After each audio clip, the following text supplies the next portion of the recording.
everybody, welcome to another episode of Our Drunken History. Today we're talking about a holiday that's close to both of us. We're talking about Veterans Day coming up here in a few days. Don't get it confused with Memorial Day. We'll address that. Yeah, Memorial Day, a lot of veterans get thanked, which is nice, but also people don't, not everybody, but a lot of people don't understand the difference between the two holidays. And we'll get into the details on that. And then also another holiday to some of you folks out there, some of you, I guess, devil dogs out there. Old jarheads. The Marine Corps birthday is the day before Veterans Day on November 10th. So thank you, Marines, for your service. We appreciate all the bullshit that you guys put up with, because it is a lot. Yeah. Now, there was a quote, I think it was from Eleanor Roosevelt. She said, "I've never met a group of such uncivilized,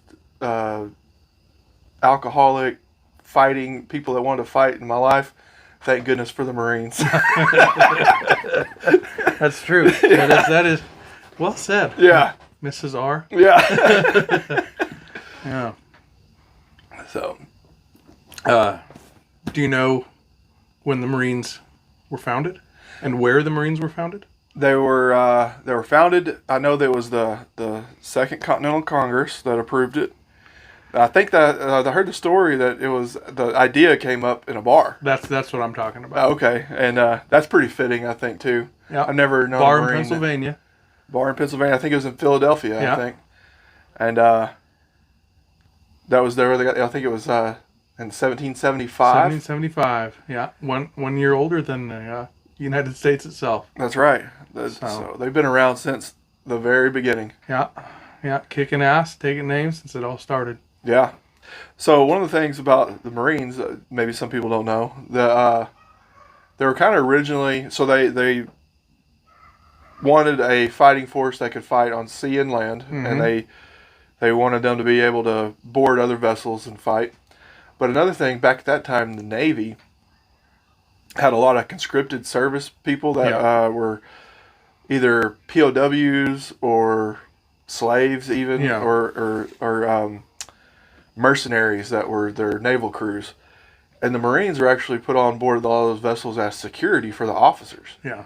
And they actually put the Marine quarters between the general quarters and the officer quarters. So that way, if there was a mutiny on board, the Marines would step in and, and stop it. Yeah.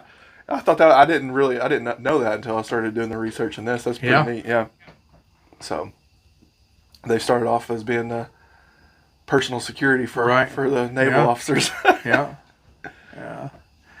Now the Marines have some cool jobs. They really do. I know that they kind of get a lot of hand-me-downs. Yeah. From the other services, but they do pull off some incredible tasks with those hand-me-downs. Well, really, since the beginning, they've been America's quick reaction force. Like they've deployed at short notice all over the world. Yeah. And countless different conflicts.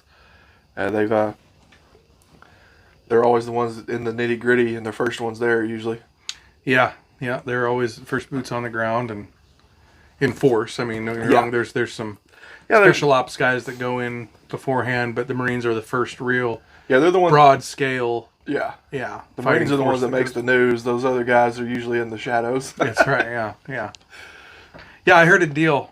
It was pretty cool that described the differences between covert ops and clandestine ops. Yeah. And normal ops.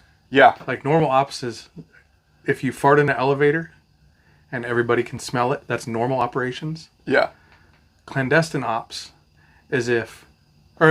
covert ops is if you let a silent fart in the elevator and then people smell it. Covert ops is if you can let that silent fart out and nobody smells it. Clandestine ops is if you let the fart out and nobody smells it. I heard another one. It's not necessarily about the Marines, but it was kind of like the Navy SEALs versus the Rangers, and they say they both really kind of do the same job, but they do it different ways. But they say the SEALs write books about it all. And the SEALs write book about it afterwards. But no, so they said, imagine there's a bad guy and he's got an envelope, and you want that envelope, all right? But every night he puts that envelope underneath his pillow, and he goes to sleep. He said the SEALs come in, and they will sneak in and steal the envelope, and the guy wakes up the next day, and the envelope's gone. They don't know what happened to it. He said the Rangers show up, they blow the door in with C4, kill everybody, shoot the guy in the face, take the envelope, and walk out. That is true, too. The same result happens, but just a little bit different style. Different ways, yeah. That is true, man. Rangers are... Yeah. They're some bad dudes. Just go in and kill everything. Yeah. Yeah. No, the Marines are... they're a special breed, because they're kind of their... They have their own special forces, kind of... Yeah. Yeah, MARSOC. Marine Special Operations Command. And there's some bad dudes. I know 2 guys who were MARSOC. Okay. And they're guys who in a bar fight I'd want them on my side. Exactly, yeah. And usually those guys, you know, you talk about you want to know if somebody's in the Marines? Mm-hmm. Don't worry, they'll tell you. But MARSOC guys that I've met, I didn't know. They don't brag about it. They don't talk about it. Like, you might hear that they're a Marine, but they didn't talk about being MARSOC. They were pretty humble. It's pretty funny. And one thing that I know is true about Marines. If you get one Marine by himself, he will tell you how much being a Marine sucks. But if you get 2 Marines together, they'll tell you how much they love it. Oh, yeah. The greatest job in the world. That's so true. No, when my first time ever flying into one of the countries overseas, I flew in with... And I didn't know. We were just bullshitting with the guy sitting across the aisle on the flight from me. And we landed, and we went and got our bags, and he said, I assume you're going to the base. And I said, yeah, I am. And he goes, do you want to ride? I said, sure. So these 3 Suburbans pulled in with like 2-inch thick glass windows. I mean, they were like tacked out. They had the little hump antenna on the roof, and I was like, who the hell is this guy? Who is he? He was the MARSOC commander taking over, the incoming MARSOC commander taking over for the one that was leaving. Oh, man. at this deployed base overseas. And so I got to ride in the back seat of that Suburban. Oh, nice. For the 30-minute drive to Base X. Yeah. We'll call it. That's awesome. From the airport. That's probably the best. It was pretty cool because they pulled up and it was the security detail front and back, and then his Suburban, and it was the commander he was taking over for, and me and him, and then another like a door kicking motherfucker driving the truck. So I just sat in there and I was like, well, this is cool. Like, I don't belong. Yeah. Oh, man. But they gave me a ride. What did the prior commander say coming there to pick you up? It was like, who's this guy? I mean, he said, who's this? And the guy was like, he sat with me on the plane. He's cool. So, okay. Yeah. And I mean, they didn't like, they did some like kind of whatever turnover stuff. They didn't get any classified details or anything on the drive, but it was kind of cool to hear some of the stuff that was going on around, because I wasn't staying there. Yeah. I was just using that base to go to another base. Yeah, it was like the stepping off point. But yeah, and he dropped me off at the terminal and said, good luck. I never saw the guy again. I don't even remember his name. Oh, man. But if you're out there, thank you for the ride. That was pretty cool. Heck yeah. I think that was my first deployment. Oh, man. It was my first or second. Yeah. So it was still pretty new to it. At that point, like, is it like this all the time? Yeah, I mean, I was like, well, this is some cool shit. Yeah. And then after that, I got a ride from a taxi or whatever, or a shuttle bus or whatever every other time. Oh yeah, I've been on some of those trips where the travel goes really nice. To get upgraded to like business class, it's nice. Then I've had those same trips where I'm stuck in the middle row in the middle seat. Yeah. The whole way. Everybody stinks. Yeah. Yeah. I've had that happen more often than not. And then show up at the airport. I've done it. Yeah, where you have a really nice taxi ride or shuttle ride and then I got a cab once and the thing was held together with like duct tape and baling wire. Yeah. And then the guy, I thought I was going to get kidnapped. It was going to be one of those taken situations, I thought. And we were in downtown Doha. Yeah. One time, and they tell you all this, don't get rides from locals and all this shit. Yeah. And we were waiting in the cab line, and this guy pulled up in this white beater Honda Civic, and he said, "Do you guys want to ride?" And it was me and 2 other guys, and I was the smallest guy. And I'm not a runt. Yeah. And I was like, I feel safe taking a ride from this guy because we could beat the shit out of him. So we did. We crawled in, and I sat shotgun, and my buddy Kurt sat right behind the guy, and my buddy Chris sat behind me. And when the guy was sitting in the truck, when in the car, when we went to get in, I said, Kurt, if he tries anything, just snap his neck. He was like, okay. Well, So we right. did. We sat down, and the guy gave us a ride right to where we were going. That's good. Yeah, it was lovely. Ended up being a really nice guy. We had this guy that we were supposed to call, and it was like, I guess, it was a local. But Was his name Matt? It might have been. I know who you're talking about. And he was vetted by the I know who you're talking. I security. still have his business card. Oh, okay. Yeah. He didn't look like a Matt. He was a... No.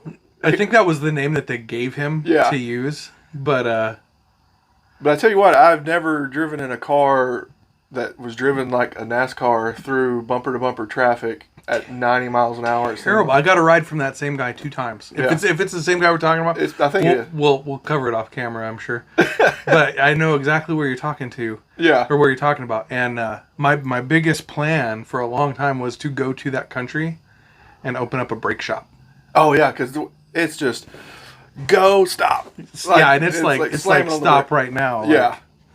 Oh, yeah. Man. It was an eye-opening experience to drive. Because I never drove there. I just rode there. I don't know if I'd want to When I drive got there. to Djibouti, I drove all the time. Okay. And Djibouti's very much the same. Yeah. Djibouti City. Like, there's lanes, but they're more of a suggestion Okay, yeah. than they are like an actual rule. And there's posted speed limits, but nobody cares. Drinking and driving is like they're totally okay there. They're either that or they're high on cotton. On cotton? No, I'm talking for us. we would go get shithoused and then just... Everybody I'm else not saying it was a good idea, but Yeah. we were young and dumb. Yeah. But everybody drives that way anyway, too. So. We'd be just driving around drinking. Well, yeah, we talked about that. The Kobe Bryant sign, that was like one of our first episodes we did. Yeah, no, that was in Djibouti, yeah. Hitting the beer bottle, the Kobe Bryant beer bottle. I read a whole bunch of stories about Djibouti today, just kind of how it's changed since I was there. Because the last time I was there was 2000, I want to say 14? Okay. I think that was... Maybe I was there early 15? Early 15, I think might have been. I went through there in either 2013 or 2014. I can't remember exactly when, but... That, by the way, the Djibouti Ambouli Airport is the worst airport bathroom I have ever been in. Huh. Trying to think. I went through one. It's like straight up third world prison bathroom. There was one, yeah, I could believe it. I mean, it is pretty... I went through the airport in Addis Ababa, Ethiopia. I went to the bathroom in that airport as well. That place, and that airport too, it's just like bare concrete floors. You know what, though? I guess I never did any research on Addis. I didn't realize how high in elevation it is. Yeah. The weather's phenomenal. Like, it felt great there. It's like a cool...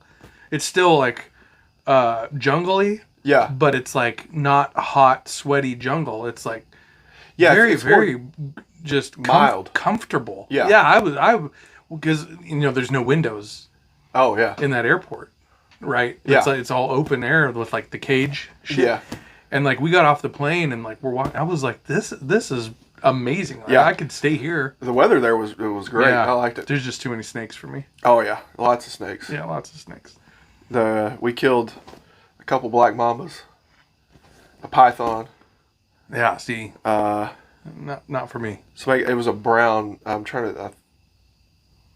can't remember what it was called, but it was another highly venomous snake. That when I was in Djibouti, we killed a puff adder. Okay. And several African carpet vipers. Okay. They were everywhere. Yeah. Like in all of our tents, all the time. Oh man. Those carpet vipers were.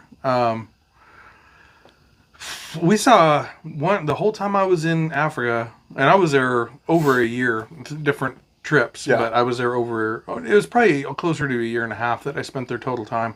I saw one scorpion the whole time I was there. Whole bunch of camel spiders, which are not as scary as people make them out to be. But I did see the biggest one I have ever seen was in Djibouti. Yeah, I've seen some pretty good sized ones, but not ever any as big as some of the stories I've heard. Dude, so I will say I saw some big ones in Iraq and Afghanistan. Yeah. You know, that big. Yeah. We had one that we kept in a box. We named her, she had a big fat ass. We named her J-Lo. And we would feed her lizards and stuff. Oh, yeah. But we had one in Djibouti that it was like the size of a dinner plate. Oh, wow. Yeah. And and everybody said, oh, they don't really get that. No, they fucking do. Oh, wow. It lived in one of the grounding lugs for where we'd hook up when we'd load missiles. Yeah. It lived back in there. Oh, so man. you'd have to like shine the flashlight to see if he was home or not before you'd hook up. Oh, man. Yeah. That sucker It was huge, dude. It was literally like the size of a dinner plate. Spread out. Yeah. That's nuts. Yeah. I've seen a lot of camel spiders. Never anything close to that big.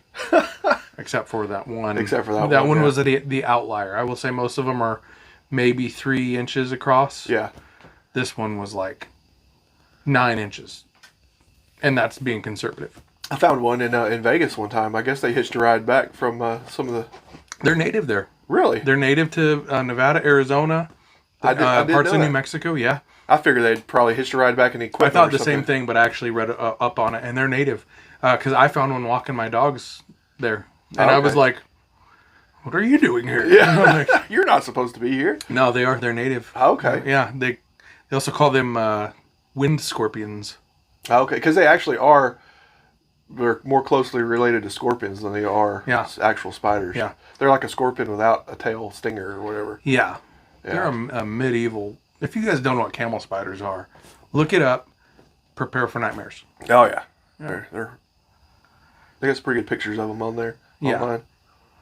Did you have a pet camel spider for in the office? Everybody did. We had one when it was like my first or second trip to Iraq when I was in the Air Force still. Mm-hmm. We had one. We got one of the big giant, the big giant cheese ball jars. Yeah.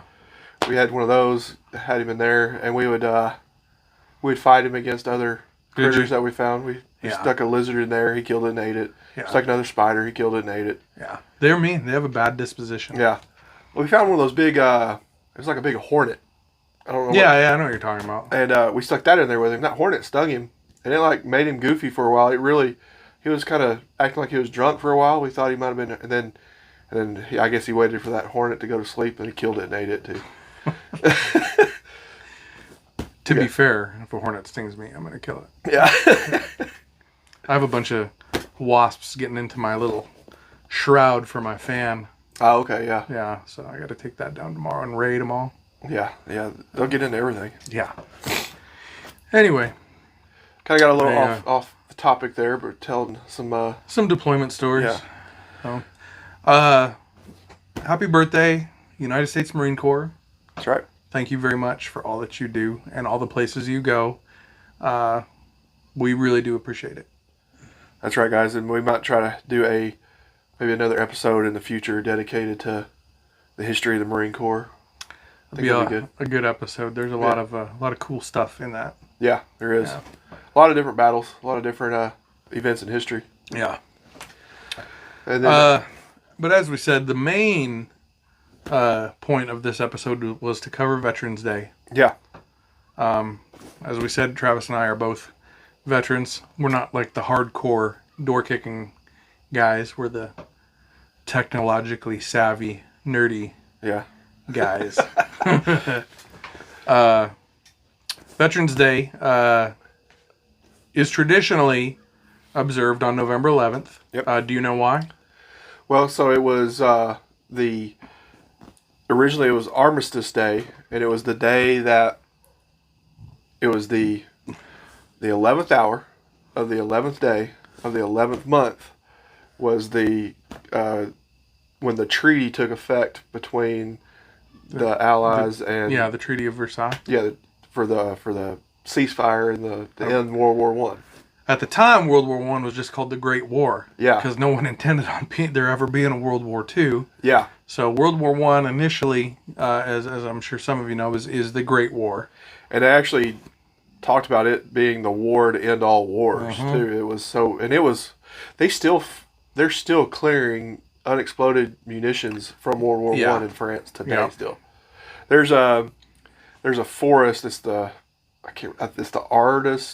Artisham Forest, I think, or Arisham Forest. I don't know. It's a huge. It's basically a national. It's not a national park, but it's like a preserve right now, because there's so much unexploded ordnance there. Really? That and they have crews constantly clearing through it and trying to dig this stuff up and get rid of it. They say it'll take another 100 years to clean this battleground up, and it's covers like a couple hundred square miles of this forest and land in France, where it's like it's on maps and it's all red zone. It's got fences and stuff around it because they still have landmines, and they said a lot of the artillery shells they find still have mustard gas in them. Well, that would suck. Yeah, so there's still a bunch of UXOs with chemical agents and stuff in them as well. So don't go into that forest if you go to France. Exactly, yeah. And but they, I guess they section off a part of it and clear it out, and then they return it back to the public eventually. But they said it'll take at least another 100 years to clear it. Not to get off on a tangent, but I can say I kind of know that feeling. Yeah. One time at a base in a country, we had a plane crash into a minefield. Oh, yeah. And we had to have EOD, the ordnance disposal guys, explosive ordnance disposal. They went out and they had to build us a road and clear all the mines to where we could get to that plane. Yeah. To get all the, to take it apart and bring it back to the base. So yeah. We got out there, and I went over to, it was an Army EOD team, and I went over to the highest ranking guy. He was a Army Staff Sergeant, E6, and I said, "Hey man," I said, "are you sure you got all the mines?" And he said, "I would like to tell you that I'm sure that we did, but I can't give you 100% confidence. We think we got them all." And he was dead ass serious. Oh no. And I was like, fucking cool. Awesome. So we had to go in and rip that plane apart, and like the whole time it's in the back of your mind, like stepping gingerly everywhere you go. Yeah. And then I'll never forget that. We were out there taking that plane apart, and like this donkey pulling a cart. Oh no. Came by us, and I was like, "Oh fuck, we're gonna blow up anyway." This sucks. Yeah. Yeah. Nothing happened. Oh man. Imagine that donkey walking through there and stepping on one or something. Oh fuck. Yeah. They all go. Yeah. No, it was one of those things where in the moment it was terrifying, but like afterwards it was kind of cool. Yeah. Now you got a story. I worked on a plane in a minefield. Yeah, it sucked. Yeah, it sucked. Don't recommend. But we lived. We give it a 1-star Yelp review. Yeah, we all survived. Yeah. Woodrow Wilson was the president that initiated Armistice Day. It was renamed Veterans Day in 1954. Yeah. And I think it's still celebrated as Armistice Day in like some of the European countries. Yeah. And then the U.S. designated it Veterans Day to not only celebrate Armistice Day, it was at the time just a World War I memorial celebration or whatever, an honorable a day of remembrance. Yeah, that's better. Yeah. But yeah, they renamed it Veterans Day to honor veterans of all wars, both up to that time and those in the future. Yeah. So pretty cool, honorable day for everybody that I know and hang out with. Yeah, and then there's it's a federal holiday, so it's like the mail don't run on that day. The banks are closed. It's a bank holiday. It is.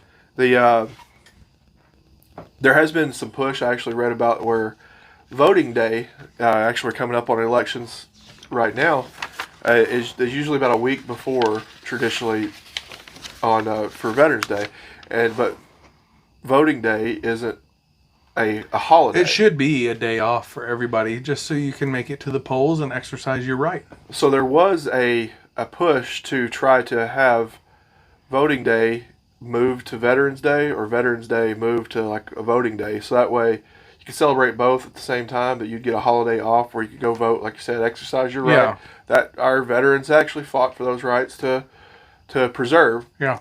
So, but it never has gained any traction. So they're still up in the air. I think it's even if you don't want to make it a day about anything like that, I think that just everybody should have the opportunity to get to the polling station and voice their own opinion on who should be running the show. You know, I mean, politicians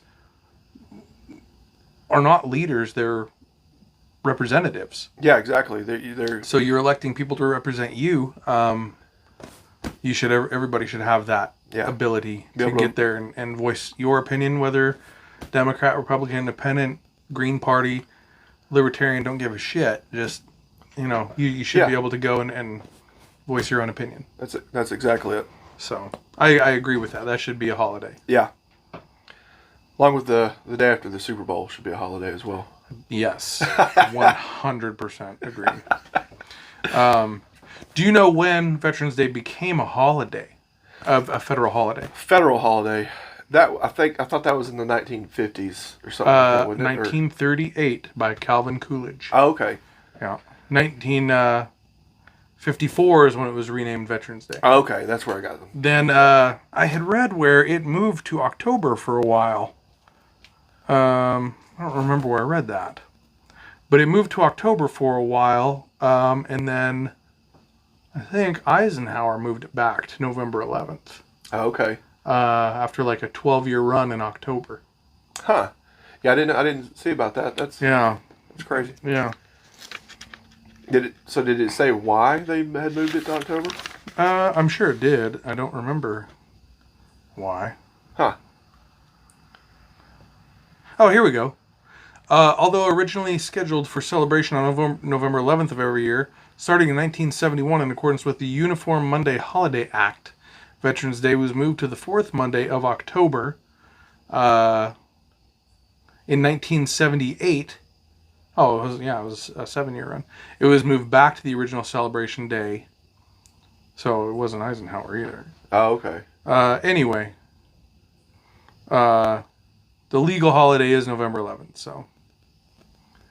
Huh, so they just tried something new and it really didn't work. Yeah, I guess I don't know why. It just says that was some politician wanting their it was stamp a stupid idea, yeah. Yeah. They were just saying, "Hey, I did that." Oh, Eisenhower was who made it Veterans Day. Signed the bill into law on May 26, 1954. Gotcha, yeah. Yeah. Yeah. Okay. Thanks, Dwight. He also invented your interstate system. You're welcome. That's right. Yeah. That's true. We'll have to. That sounds like an episode we can do. Eisenhower was a kick-ass dude. Yeah. There was a couple other things that he. Well, besides being a 5-star general, which in itself is just. There's only been a few of those. Yeah, like that's a pretty elite, exclusive club. I think that he was probably the last president that everybody agreed on was a really good president. Yeah, there's been a lot of controversial presidents since then, and there's been some that everybody liked, but not everybody really agreed. Everybody loved Ike. Yeah. And he had that slogan, I like Ike. Yeah, my grandpa has the button. Still. He does. That's cool. In the display case in his basement. Yeah. Oh. Yeah, it's pretty he was not a polarizing figure. He was a unifying figure. That's kind of what we need nowadays. There's so many different polarizing figures out there. We need somebody that is, like you're saying, a unifying figure. That is not going to happen. I don't see it happening either. No. Not unless... Shit is there was not good right now. There was that rumor going on for a while that Dwayne Johnson was going to run for president. And then he said he changed his mind. I like the guy, but I mean... Yeah. But it would take something like that like has some sort of celebrity that a lot of people had a celebrity president not too terribly long ago, and that was very polarizing. He was very polarizing, that's true. No, it'd be good to get another Ike in there. Yeah. It is kind of funny to me how a lot of guys who are presidents and everybody like fucking hates them, and then they are no longer presidents, and then like 10 years later they're like very endearing. Oh, like, yeah. Like George W. Bush, like, you know, a lot of people fucking hated him when he was, you know, there was the "Not My President" stickers. Yeah. And now everybody kind of likes him. Yeah. It's like, well, maybe he wasn't that bad compared to some of the...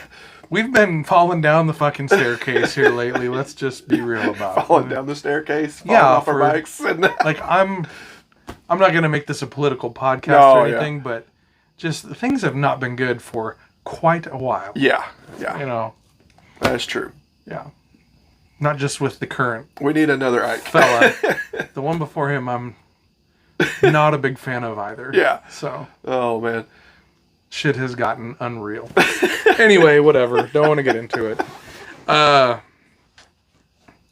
Let's do the difference between Veterans Day and Memorial Day. Yeah. Because this is a big thing. Because I have people say, "Oh, thank you for your service," on both, and I only deserve it once a year, and I can't even say I deserve it. That's a really shitty way to put it. It's not what you know. When someone says thank you for your service, how do you react to it? It's awkward. It is awkward, and usually I just say thanks, because that's really the only thing I can think of to say. Yeah, I hate it. Yeah. I fucking don't like that. And Yeah. I don't know many people that do. No. Because usually the ones that do are the ones that you see that are in the news for like stolen valor stuff, trying to go get their free Subway sandwiches. And I saw a guy, and he had like 800 ribbons, and then he had some medals, and he had like fucking I don't remember. It was like Army fucking Command Sergeant Major stripes, but officer insignias on his lapels. Oh, yeah. And it was like, the thing was like, when I steal valor, I steal all of it. All of it. Like, fuck. I think he had like one of the bus driver hat on too, and it had the It probably had the lightning up. Yeah, the lightning like up the clouds. And like, salute me and do push-ups and like, shit, dude. Like, gear down. Like, you are not one arm even push-ups close. while you're saluting. Yeah. Like, bro, you're fucking a dick. Yeah. Oh, man. No. Veterans Day is a day to honor veterans. Memorial Day is a day to honor dead veterans. I mean, that's really the blunt way to put it. Yeah, exactly. Memorial Day was put in place to honor those that have given the ultimate sacrifice for our country, for our freedoms, and all the different wars.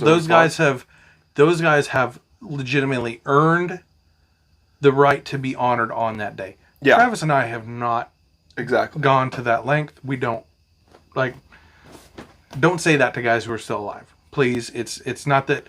I'm sure the sentiment is appreciated. Yeah. But it's just not something that we have earned, or any other living veteran. Exactly. Yeah. There's and not only just the veterans though too for that day, but the Gold Star families. You know, you see that you've seen it's the flag that's a white flag with a red border with the gold star in the middle, and that signifies that they are a family member, a spouse, or a parent of a veteran that has died or has given that sacrifice. Yeah. And that Memorial Day is to honor them. That's their day. Yeah. That's not our day. Yeah. That's our day to step back and give thanks to those who did pay that. Yes. The ultimate price to allow us to live the life that we do, be in this shed, doing this podcast, talking to you guys. Yeah. So putting our random stories on YouTube. I mean, talking about fucking spiders. Yeah. Yeah. No. Memorial Day is a whole different animal. Exactly. So, just so you guys are aware. That's right. We're just that's all we're trying to do is bring awareness to not to preach. Yeah, there you go. Anyway, that's so where I'm at on that. You said you had some good random. I did. Yeah, I put together a sheet of fun facts. Oh, one other thing I did. The spelling of Veterans Day. Oh yeah, I heard that. Veteran '(S) Day or Veterans '(Day? Well, from what I read, neither. Go on. So I think there was an organization. I can't remember what the organization was that made the proclamation of it. Was it the U.S. Veterans Association of some sort? Yes. So they basically said that having the apostrophe implied possession, ownership of yes. the day, and it's not veterans owning the day; it's veterans being celebrated that day. Correct. Yeah. It's like Dog's Day. Yeah. Yeah, the day where you just So, some calendars got it wrong. Yeah. Basically, is what I'm getting at.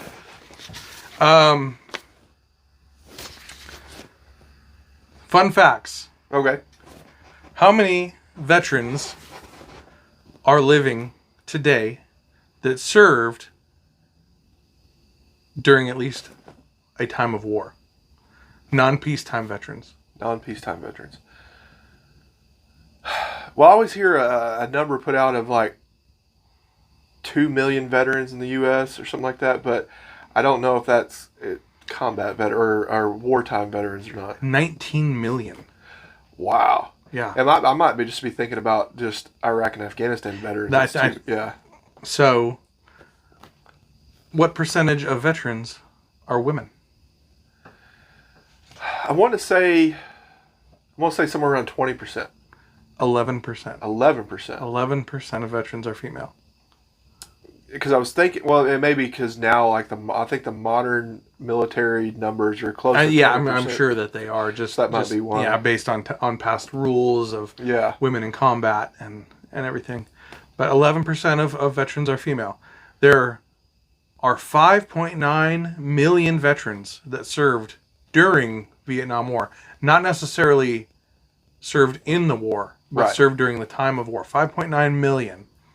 There are 7.8 million veterans that served in the Gulf War era. Okay, yeah.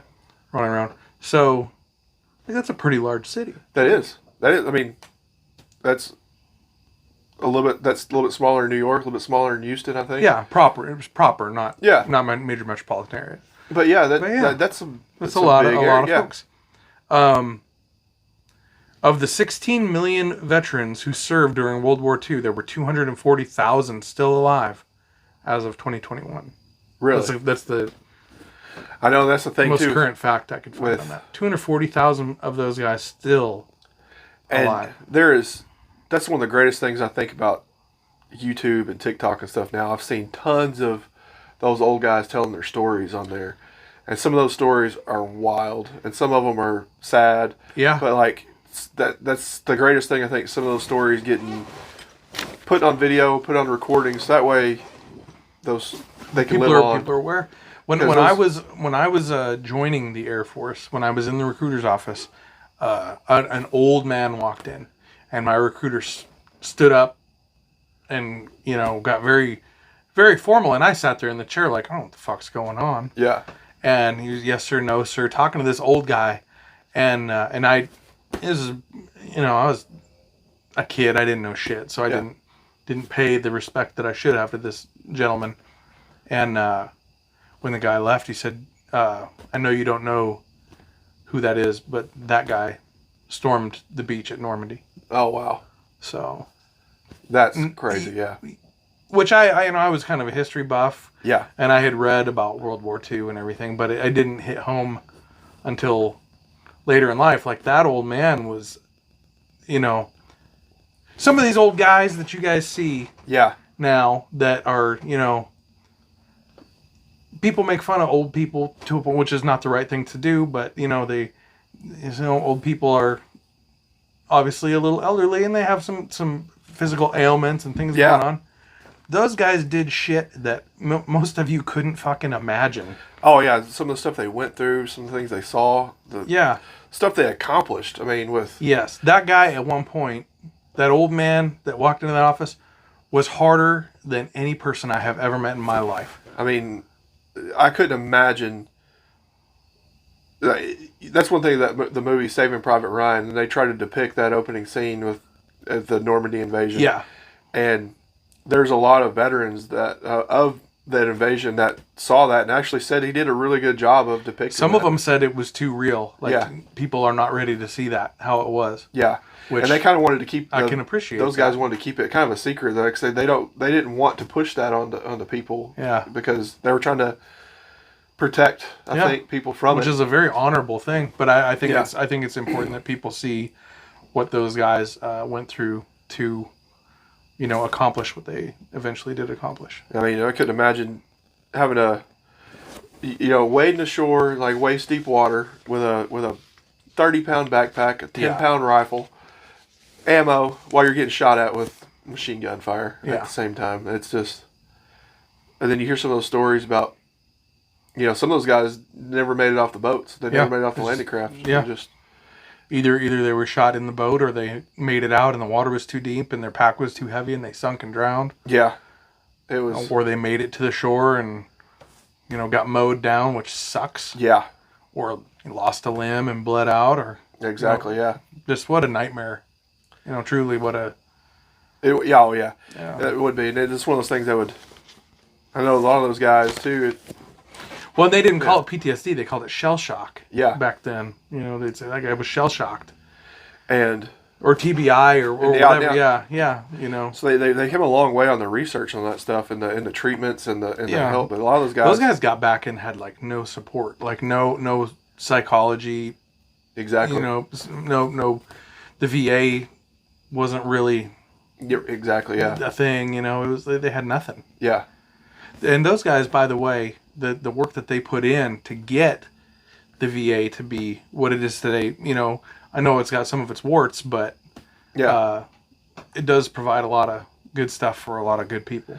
Well, and it's because of those veterans going to Congress and fighting for the support and for the help that a lot of the modern veterans and not just the World War II guys, the Vietnam guys, fighting the Agent Orange battles and paving the way for things that are coming down to our generation, like the burn pits and eventually what I assume will be the anthrax vaccines that we all went through.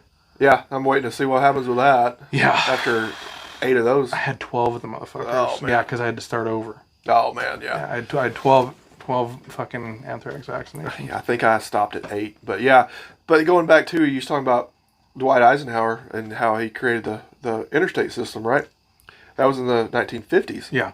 Well, get all these World War II vets that come back from World War II and they come back and join the workforce. So not only did they fight World War II and go through all that shit, a lot of those guys are actually the ones that built all the infrastructure. That is true. So not only they call it the greatest generation. Yeah. Yeah.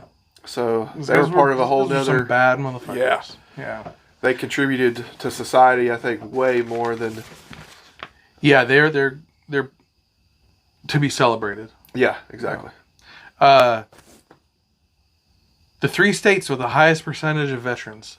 This one is a pride point for me because one of them is my wonderful home state. But Alaska, Virginia, and Montana have the highest per capita a number of veterans, which I think is really cool.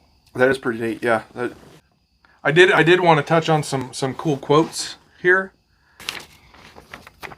Oh yeah, these are my other fun facts. Great Britain, France, Australia, and Canada also commemorate the veterans of World War I and II around, not necessarily on, but around November 11th. Okay. Canada calls it Remembrance Day. Britain has Remembrance Sunday. It's the second Sunday of November.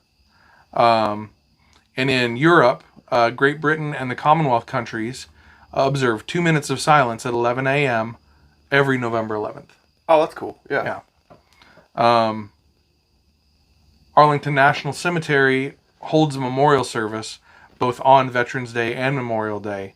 Arlington National Cemetery has over 400,000 graves, most of whom were military members. Yeah. Man. Some just cool quotes. Okay. Everybody knows this one, but not everybody remembers who it was from and why he said it. I only regret that I have but one life to give for my country. Okay, yeah. He was hanged, I think, by the Brits. Nathan Hale was hanged by the Brits for treason. Yeah. Which I think is... That's a gangster way. Took it to the... right up till the bitter end. Yeah. Yeah, pretty cool. The unparalleled perseverance of the armies of the United States through almost every possible suffering and discouragement for the space of 8 long years was little short of a standing miracle. That is George Washington's farewell orders to the Continental Army in 1783. Okay. The brave men living and dead who struggled here have consecrated this ground far above our poor power to add or detract. The world will little note, nor long remember what we say here, but it can never forget what they did here. Ooh. Who was that? Abe Lincoln at the Gettysburg Address. At Gettysburg. Okay, yeah. This one you won't know, I'm sure. Okay. Once let the black man get upon his person the brass letters, U.S., let him get an eagle on his button, and a musket on his shoulder, and bullets in his pocket, and there is no power on earth which can deny that he has earned the right to citizenship.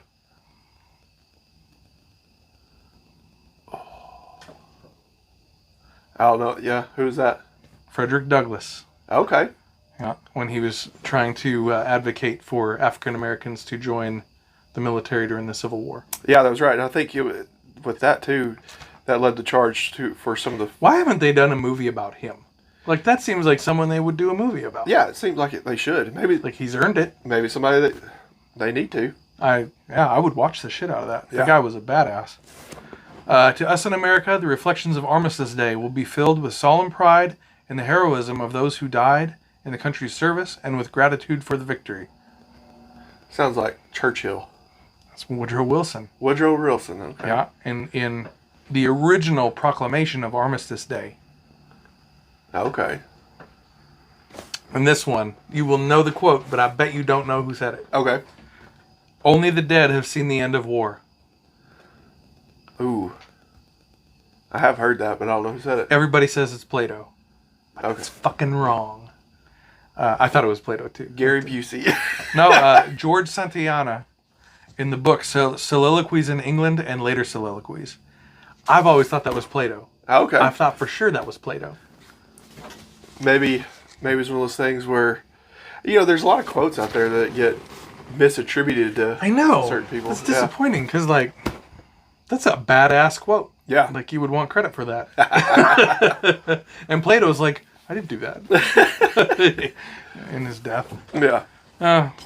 Anyway, those were my little fun facts. I think we got some cool little I think we did. tidbits too. Yeah, there was there some shorts. That's some good shorts, some good facts that we had. Yeah. Good little. Actually, it turned out to be a longer discussion than what I thought it was going to be. Yeah, I think so. Well, hey guys, that wraps up our Veterans Day episode and our very brief but very heartfelt happy birthday and thank you to the U.S. Marine Corps. We hope you appreciated the episode. Please hit like and subscribe, and also comment. We'd like some ideas going forward. We're not running short on any, but yours are probably better than ours. Yeah, so give us what you got. Well, yeah, we've got a poll going on our YouTube community page, so hit that, vote on that poll for future episodes. We've got a few ideas on there, and then make sure you follow us on our social media channels, and just help us out. Yeah. Be safe. Make good choices with your drinking. Yeah. Make sure you have a plan. Yeah. And thank you very much. See you next time.